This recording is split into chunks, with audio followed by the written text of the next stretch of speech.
para mas mapag-usapan pa natin ang mga nangyayari at magaganap pa sa impeachment trial ni Vice President Sara Duterte.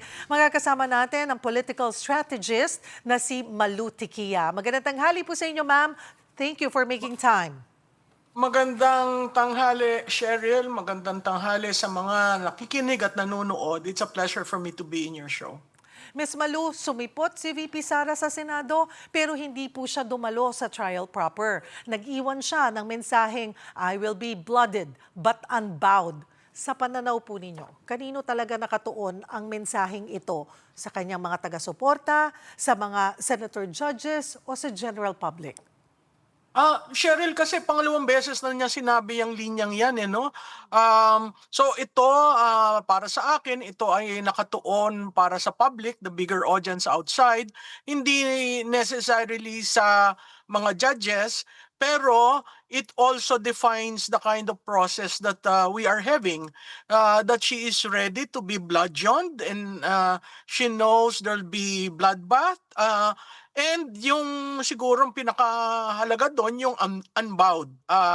Wala siyang kasalanan as far as she's concerned, and she will go through the ringer whatever this impeachment trial will go into. Yun po ang pagpunta niya sa Senado, ang sinabi po ng kanyang ang kanyang tagapagsalita na si Attorney Michael Poa ay para i-meet, makipag-meeting po sa kanyang mga lawyers. Pero nagawa po niyang I don't know if we call that a press conference kasi nagbigay lang naman po siya ng linyang ito at sabi niyo nga po pangalawang beses niya na itong ginamit. So, ano po yung nakita niyong ganong klaseng strategy na maiksi, humarap pa rin siya sa media, nagsalita pero hindi naman nagpa-interview? Well, one, ang una doon, ang media, nakita naman natin sa coverage, pagpasok pa lang niya, humihingi na ng statement. Pangalawa, bilang vice presidente at ikaw ang subject ng impeachment, kailangan mo rin namang magsalita. Pangatlo, yung ganong kaiksi, meron kasing sila bilang mga lawyers, meron silang sinasabi na sub judice. So sa tingin ko, ayaw niya magkomentaryo dun sa nangyayaring trial, pangalawang araw pa lang naman, and yet, gusto rin niyang ipakita sa taong bayan na alam niya yung mangyayari at handa siya. So kung yan ay handa, whether acquittal, conviction, handa siya. So the fact na pangalawang beses niya yung sinabi is a reiteration that she will go through the process, whatever it will take on her, itong mga desisyon sa impeachment. Hindi po natin maiaalis, Ms. Malu, yung mga pupuna doon sa nangyari nga. Ang sinasabi ay optics, theatrics, yung nangyari na sinasabi, pinuna na makikipag-meeting sa lawyer, bakit kailangan sa Senado? Bakit hindi nag-meeting outside? Ang sinasabi ay sadya or scripted or talagang part of the show. Ano po ang take nyo on that? Ano po nga ba ang basa nyo doon talaga sa nangyari po kahapon na pagharap po ni VP Sara or pagpapakita ni VP Sara sa loob ng Senado pero hindi naman siya uupo sa trial? Well, yung pag-upo niya sa trial, klarado naman sa saligang batas, hindi naman siya rin-require. Yes, that's very clear. Pangalawa, meron siya diyang, sa tingin ko, 16 lawyers representing her, and that they filed their answers. So, merong paraan na sinasabi niya na ako'y pumapaloob. The fact yan yung statement ka niyan, pumapaloob siya sa sistema. Alam niyang she will be bludgeoned at magiging bloody, pero unbowed, So paghihimayin mo yan, that's already a statement na I know I am in this process and I know the consequences. Optics ba? Marami nagsasabi, optics. Dapat bang ginawa niya? Hindi ko yan mahuhusgahan dahil yan tanging siya lamang ang nakakaalam. Pumunta siya sa Senado, hindi niya sinabi sa mga senador, oy, nandito ako, at naandun siya para makipag-meeting sa kanyang mga lawyers. Dun sa pag-meet sa mga lawyers, kung titingnan mo, bihira yata silang mag-meet ng buo. At nung nag-umpisa, siguro ito yung paraan niya para after day one, mapagpasalamatan yung mga bata dun sa team and to boost the morale of her team. Now, whether that is optics, that is propaganda, that's entirely up to the people to judge. The fact is, she went to the Senate, she met her team, spent an hour, and this is crucial because yung first charge na pag-uusapan was all about conditional threat. So may nagsasabi na optics lang yan kasi conditional threat, pinakita na ngumingiti siya, etc. etc. These are all interpretations. I would rather we stick to what she said. She knows that the process will be very, very bad. She will be hit, but still she remains confident that at the end she will be proven correct. Bago po pumunta sa Senado, Ms. Malu, dumaan din si VP Sara kay Senator Rodante Marcoleta na inaresto dahil nga sa kasong plunder. Sa isang high-profile na impeachment trial, gaano kahalaga ang mga ganitong political optics? Ayan, we go back to the optics. Paano ito mababasa ng publiko?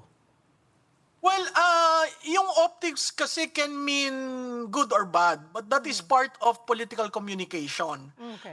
Going to Senator Marcoleta, whom he endorsed, is a personal decision on her part. Pinuntahan yata sa PNP Hospital, no? Opo. Dahil yung BP. So, makikita mo na kung ikaw ay kasamahan ko at sinabi ko nang wag na kayong magsasama sa akin dahil kayo ang naiipit, klarado naman from the very start na si Vice President titindig sa mga sumasama sa kanya. And Senator Marcoleta is one of them. So siguro wag naman na lang natin lagyan ng masyadong value yung pagbisita.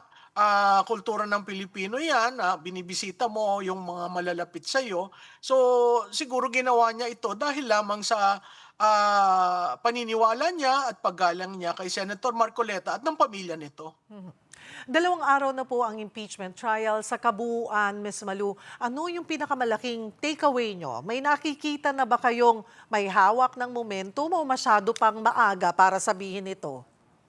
Well, alam mo, Cheryl, yung day one, ako ngayon ko lang nakita si Attorney Sison. Ako'y humahanga at napakaganda ng kanyang opening statement. Sa political communication, napakaklarado kasi binanggit niya yung burden of proof, yung principle ng burden of proof, na yan ay bumabalot sa constitutional rights ng bawat accused, no? Ginamit niya rin yung word na never forget, no? So yung never forget sa ating kasaysayan, maraming kahulugan yan. And I was so interested that it was framed like that. Maganda ang kanyang opening statement kasi sinagot na niya yung kabuuan. It was like a summary, no, ng mga charges. So at kaya ako nagustuhan rin nagtagalog. Alam mo, mahalaga na ma-reach out natin, no? Katulad ng sinasabi ng maging guest ninyo, no? This is legal, constitutional, but also political.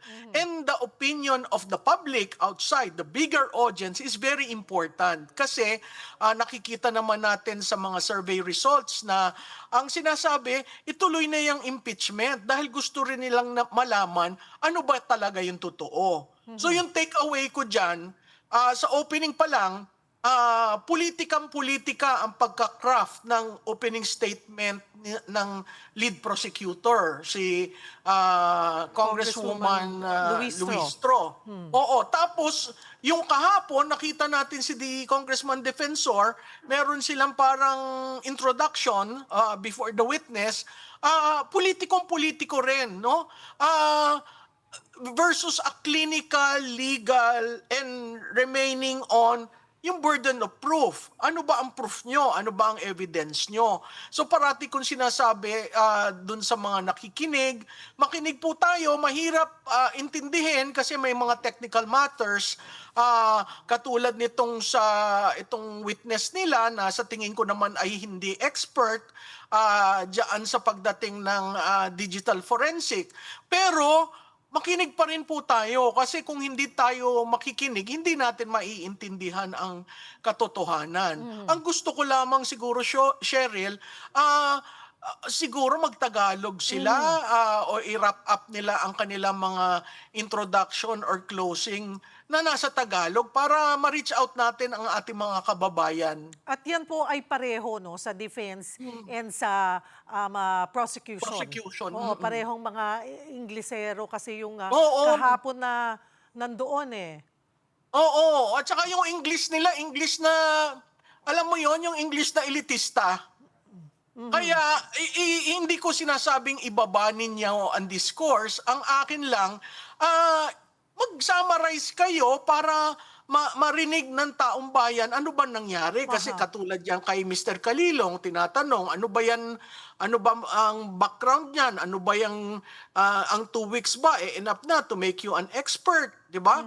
Ang naririnig natin dyan, kinopya niya, linipat niya sa laptop niya, doon palang maling-mali yun sa digital forensics. Diyan sa inyong studio, marami diyan marurunong sa digital forensics. So, hindi ibig sabihin na pag kinat mo, yun na yung kabuuan. At pag yung kabuuan, yun na talaga ang nangyari. Kasi babalik tayo, no? Ano nangyari? That was a press conference at doon, I think around 12:30 a.m. And then, alam mo, Cheryl, ang nagugulat ako, wala man lang nag-present ng transcript. Paano mo malalaman na ang isang video ay totoo? Kung wala kang transcript na magga-guide sa'yo, ito pala yung sinabi. Sinabi ba sa video? So, marami tayong magagaling na digital forensic people. So sana, nagkaroon talaga ng eksperto na para itong si Kalilong, ang kuwang ko, Senado yan. Para mong linoko mga senador at Senado na nagpapakita ka na ikaw ay eksperto, hindi naman. Well, yan po, magkakaroon ng cross-examination mamaya. So, titingnan po natin. Kasi naging issue rin kung ipapalabas ba yung buong mahigit 2 oras or pero ang sabi nga ng prosecution ay mayroon silang karapatan na kung ano lang yung gusto nilang ilabas at piliin na video. But then again, ang sinabi rin naman ng presiding officer na si Senator Cheese ay hindi nila kokontrahin ang defense kung ito'y desisyonan nilang panoorin ng buo. Oo. Kasi Cheryl, ang context, it was a press conference. Okay. And somebody, I think from the media, asked her about her security. So, dapat yun yung konteksto. Kaya sabi ko, siguro mahalaga may transcript. At sinertify yung transcript na ito yung sinabi dun sa video. Kasi may mga sinasabi sa akin yung mga kaibigan ko na digital forensic na may hash code, pag linipat mo, nag-iiba, yung mga ganon, na nako-compress, yung sound nag-iiba. So, meron na tayong mga expert yan dito sa Pilipinas para matingnan yon. At ito nga po ngayon, ang huling araw ng paglilitis para sa linggong ito. Ms. Malu, ano yung pinakamahalagang dapat bantayan ng publiko? Ano yung posibleng maging unang tunay na turning point ng impeachment trial? Sa tingin ko, itong pagpili sa charge number 4 ay hindi turning point, no? Kasi kailangan mo, pag nakita natin, hindi pinag-aawayan yung video eh. Ang kailangan na makita yung intent, no? Yung act ginawa, but what was the intent? And you need anthropologists, psychiatrists, whatever, to to make the intent clear, okay? Was it grave threat? Is grave threat impeachable? Ayan. Ngayon, itong week na ito, nakita natin merong issue sa presiding officer. Natatandaan, hindi ko alam kung Cheryl nagko-cover ka na nung si Nene Pimentel at si Chief Justice Davide ay magkasama sa isang frame na nakaupo. Yun ay dahil talaga naman presiding officer si Chief Justice Davide kay Erap. Estrada Oo, na kay dating impeachment, Pangulong no? Erap. Opo. Oo. So nagkaroon ng ganong panahon. Pero hindi ganito na may Senate President ka at may inappoint na presiding Na kapwa officer. senador. Oo. Ah. Kaya yung tinatanong sa Supreme Court. Maganda itong week na ito, nagsimula na tayo sa impeachment. Maganda ang pagkakalatag, both sides. Pumapabor lang ako dun sa medyo maliwanag, no?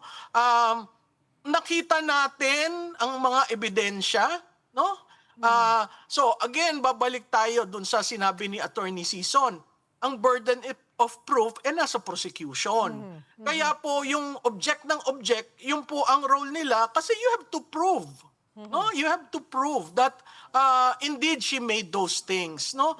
At pag hindi yan na preba at ang maghuhusga kung yung burden of proof na-achieve ay ang senator judges. So, at maganda ang coverage na ito kasi hindi ba heated? There was a time na ang coverage karamihan kinukuhang reaksyon ng mga senador habang nagdedebate. Ito talaga nakafocus doon sa prosecution, sa defense, at saka doon sa witness, at saka sa presiding officer. So to a certain degree, medyo nare-restore yung imahe ng Senado. Ito ay telling kasi you need to restore the trust of the people to the Senate. It used to be a very, very trusted institution until of late, no? So, Makikita maganda naman natin yung... doon, Miss Malu, na kalmado rin lahat ng senator judge natin eh. Oo. Lahat sila oo. pinagbibigyan na marinig yung kanilang punto at pag nagsalita na sila, puro naman sila kalmado. Diba? Yes, yes. Nawawala yung biglang, ay, nako, pati pa nga sa gallery, pinagsasabihan. So, magandang simula. Mahaba ito. Malaki ang role ng mainstream media kasi kayo yung talagang naandun, from gavel to gavel, naandun kayo. So, tingnan po natin at panoodin natin at sana maiayos ng tama. Marami pong salamat for making time, political strategist Malu Tikia.